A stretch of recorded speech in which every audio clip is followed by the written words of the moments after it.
Hey everyone, and welcome. Today, we're going to break down 7 super simple daily habits. And these aren't just about extending your lifespan, they're about extending your health span. The years you actually feel vibrant, energetic, and truly alive. Okay, let's just dive right in with a fact that might just blow your mind. We all tend to think our genes pretty much seal our fate, right?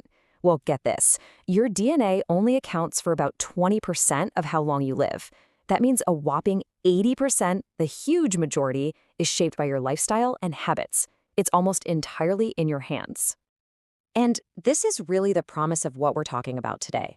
This isn't about just, tacking on a few more years at the end. It's about filling those years with quality, with energy, and with genuine vibrancy. So the big question is, how do we do it? Well, we're going to start with our first pillar, which is all about what and how you eat. This is the absolute foundation, the fuel for your body. So our very first microhabit comes from the women of Okinawa, Japan, who are, by the way, some of the longest living people on Earth. And their secret is a concept called hara hachibu. It might sound a little fancy, but it's a profound, simple idea. Stop eating when you're 80% full. So, how do you actually put that into practice? I mean, who knows what 80% full feels like? Well, here are a few tricks. Try using a smaller plate. Eat way more slowly, and really start to pay attention to that subtle feeling of no longer being hungry, instead of waiting until you feel totally stuffed. This one simple shift helps reduce what's called oxidative stress. You can think of it like rust forming on your cells, and that is a major driver of aging. For a second habit, look, we've all heard eat your greens a million times, but when we're talking about longevity, the real power players are actually purple and red foods. I'm talking about blueberries, beets, red cabbage. They are packed with these compounds called anthocyanins, which are just fantastic for your brain and heart health. And here's a super simple way to make this a daily routine. Turn it into a game. The challenge is just to add one purple or dark red food to your breakfast every single morning. It's such an easy win, but it has a huge impact over time. Okay, so we've got our fuel covered. Now let's move on to our second pillar and see how this all builds together. We're going to look at a completely different approach to physical activity. Now, this slide shows a really important contrast. The world's longest living people, they don't typically run marathons or live at the gym. Their secret is something called N.E.A.T, which stands for non-exercise activity thermogenesis. Really, it's just all the gentle, constant motion that's built into daily life. That's what keeps their metabolism humming and their cells healthy. We know that sitting for hours on end is just incredibly bad for us. Some experts are even calling it the new smoking.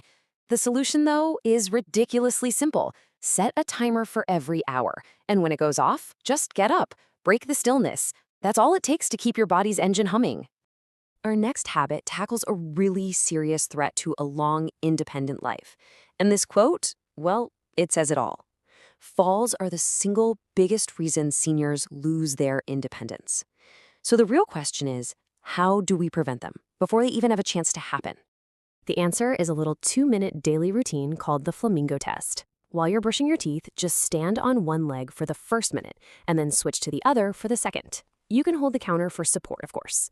This tiny action builds up those critical stabilizing muscles in your ankles and hips, and it creates like a foundation of steel for your future self. All right, let's move on to our third pillar. This one focuses on 2 elements that are just as crucial as diet and exercise for a long life: your social and your mental health, the invisible essentials. This is so important to understand. Loneliness, it's not just a feeling. It's a physical state that actually causes inflammation in your body. Social connection isn't a luxury. It is a biological necessity for a long, healthy life. It really is the ultimate vitamin. In Okinawa, they have something called moais. They're social circles, friends who are committed to each other for life. So for us, the key is to build our own tribe. The fix? Connect with someone you love every single day. And try to prioritize a real connection. Hearing their voice on a call or seeing them in person is so much more powerful than a text or social media like. Now for your mental health, here's something fascinating. In Japan, there isn't really a word for retirement. Instead, they have Ikigai. It's your purpose, your reason for getting up in the morning. When you lose that purpose, your body gets the signal that maybe it's time to start shutting down. So, the key takeaway here is pretty simple. Never retire your brain. The solution? Find a project. It doesn't have to be some monumental thing. Maybe it's learning a new language, joining a book club, or teaching a grandchild to knit. Just give your brain a problem to solve every single day. A challenged brain is a youthful brain.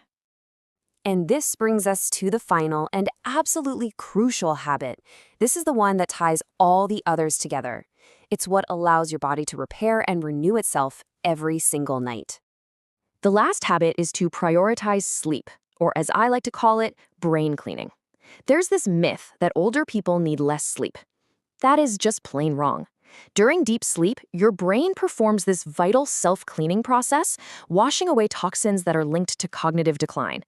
Cutting your sleep short means you're literally cutting that cleaning cycle short. So what's the optionable step? You have to guard your sleep ferociously. Make your bedroom a sanctuary for rest. That means it should be cool, dark, and screen-free for at least an hour before bed. You have to protect your sleep schedule like it's gold. I want to leave you with this beautiful truth because it really reframes everything we think about aging. You are not a car. You don't just wear out with mileage. You're a biological wonder, capable of constant repair and renewal. These habits are simply the tools you give your body to do its amazing job. You have so much life left to live with energy and joy. So the question isn't whether these habits work, but which one are you going to start with? Which of these 7 habits will you start today?